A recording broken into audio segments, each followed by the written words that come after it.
Hi everyone! Thanks for visiting Miri's view channel. So today we're going to talk about 5 things not to do when you write a common application. And we have a guest today. Hello everyone! My name is Lisa and I'll be your guest speaker today. And I've been a college consultant for how many years? Drumroll please! Drumroll! 5 years, including during college time, after graduation. Now I'm just stuck in the college application process. She has a Georgian accent. Okay, so she's been college consultant for 5 years and currently at Emory University. What do you do? Well, I'm an interviewer for Emory University, and I've been doing this for a couple of years, so I have a lot of anecdotes, a lot of stories, a lot of crazy blow your socks off kind of things. So I'm really excited for this opportunity to share my experiences and my knowledge to all those that need it. So we'll just dive into the 5 things not to do when you write a common application. So number 1, don't get limited to your time zone. What does it mean? So the way the common application works is that it's not based on the college's time zone, it's not based on some sort of standard time zone, it's based on your time zone. That's a huge convenience factor on your part, which means like, say you live in like the East Coast. If you need like an extra hour, you can always VPN to the Central time zone or to the Pacific time zone. So even if you're kind of running out of time, like let's say on your computer it's running like 11:50 p.m. and you need much more time than that, then you can VPN into like Pacific time zone and earn extra 3 hours. Or possibly like you're in Asia, then if you VPN into America, then you earn like a half a day. But it doesn't mean procrastinate. I was just going to say that. It's just a tip, like if you're running out of time. Think of it like a safety net. It's like, I'm not saying you should wait until the last minute and then complete all your essays in that last hour by VPN, but just think like if you have to do something, if you like have to go to the bathroom, you know, don't like feel like your time zone is like the end all be all. Number 2.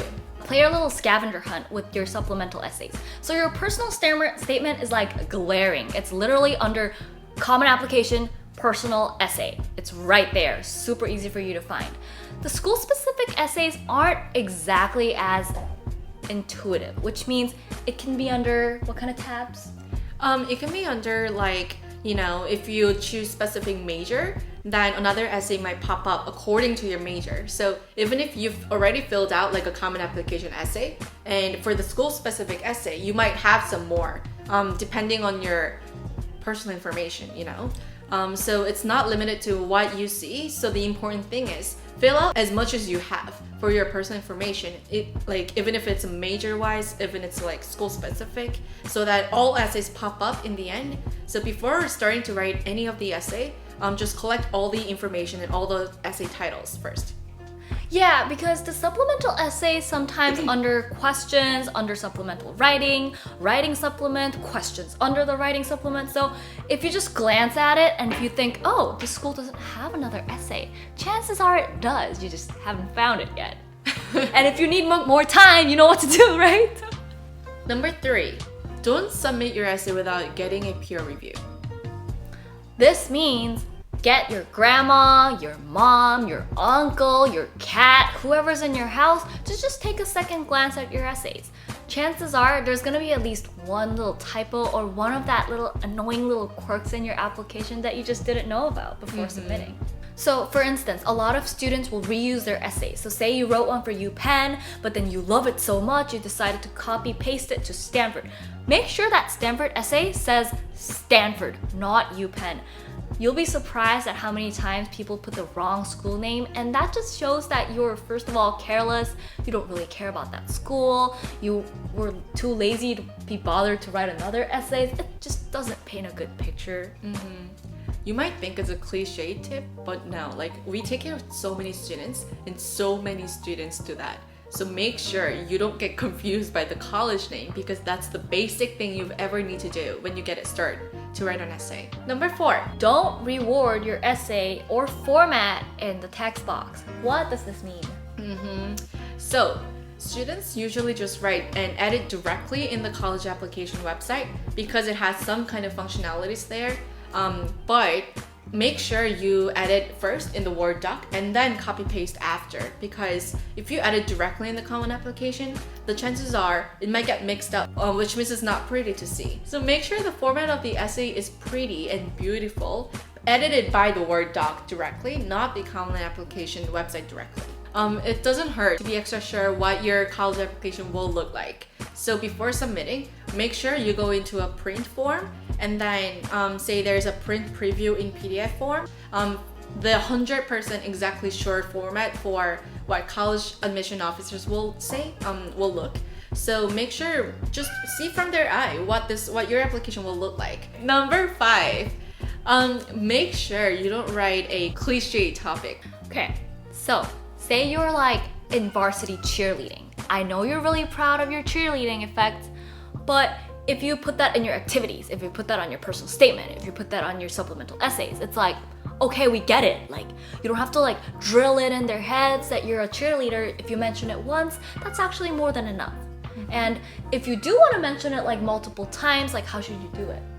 I'd say if you want to mention like cheerleading for all across the topic because it's so important to you, then make sure within the topic, the subtopics are different. So within the cheerleading, you might be a leadership, a leader there. Within the cheerleading, you might say like persistent and tenacity, or within the cheerleading, you might say the typical awards on the episodes that you went through to get some kind of big awards in that cheerleading. But without that, and if we don't just want to talk about the cheerleading episode, one single episode for all across the same topic, it's not a good idea because you want to show, as much as about yourself to the college admission. So put, as much aspects about who you are so that we know everything about you. And just make sure you come across human. It's like, it's great if you have like great scores, GPA and everything, but if you don't sound believable or if you don't sound like a person, it's kind of meh.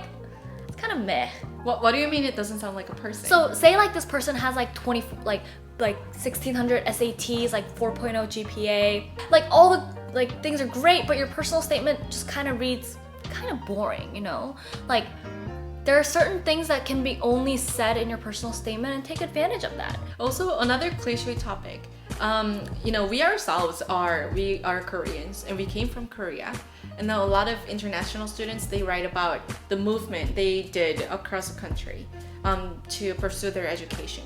But we know that how important it is and we know how struggling it is. But unless that story is super compelling, make sure kind of avoid those cliche topics because there are so many international students who've done those kind of stories in the world, across the world. So it's not any more of a special topic from the college admission officer's eyes. What we want to say here is just put your color to it. You define who you are. So it's just all about how you say it, how you phrase it. Okay, for instance, if you say you're slow, you can be slow because you're lazy, or you can be slow because you're super detail oriented or like a perfectionist. It's like, it's all how you phrase it. Like by this time, I'm sure 90% of you watching are like seniors who are pretty much done with your GPA, done with your SATs. So you have all the gifts, just wrap it up in a nice little box and just send it off and hope they like it, Okay, so we've talked about 5 different things what not to do when you write a common application. Number 1, we talked about the time zone. So make sure you don't get limited to where you are if you run out of time. But the best thing is to save a lot of time for yourself to write an essay so that you don't rush out. Number 2 is make sure you look for all the supplemental essays. We call this the essay scavenger hunt. Make sure you don't leave anything out because you don't want to be that person who has 20 minutes to complete his or her application and you just found yourself 5 essays. Number 3, don't submit without getting a peer review. So don't trust yourself too much. Make sure you borrow someone else's eye to make sure you don't make a stupid mistake. You want to submit a perfect final form to the college admission because it's your one-time chance. Okay, number 4, do not format or edit directly in the text box. Chances are it's not gonna look like what you see, and indents are gonna eat up your precious little word choices and precious little word limits. So please make sure to edit in a Word document and just copy and paste. Simple. Number 5, avoid cliche topic. So make sure you find a very special topic of yourself. Avoid like a score raising episodes, avoid like a cultural episode, But if those episodes are special enough and compelling enough, write it. But compelling, colorful stories are best for you. I always tell my students and my clients, if you're selling yourself to your best friend because you want them to be your best friend, would you say this episode? Oh, that's a great idea. And you're not gonna be like, I worked really hard to get this SAT score, because no one's gonna befriend you, right? Thank you so much for watching. And hopefully this video helps you to write a perfect format of the common application. Next videos we'll talk about many other topics, so Tune in and thanks for watching.